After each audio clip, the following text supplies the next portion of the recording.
আমি লম্বা কে করবো বুঝি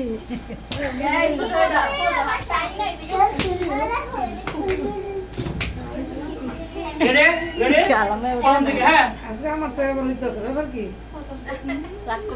হ্যাঁ কি তা আর যদি আমারটা চালু হয়েছে ভালো সুসংবাদ হ্যাঁ খালাম্মা দিলাম হ্যাঁ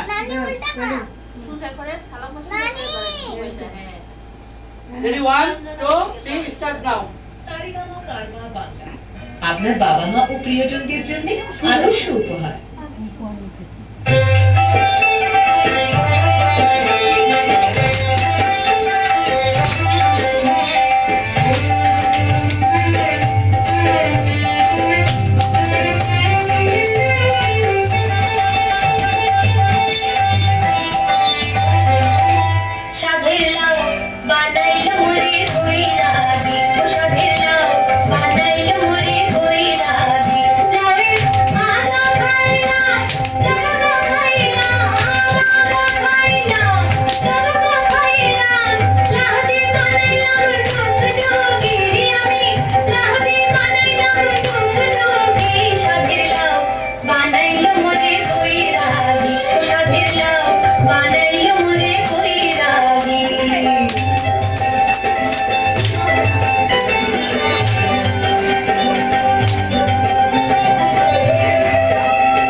বানাইলো মনে হইরা দি প্রসাদের লাউ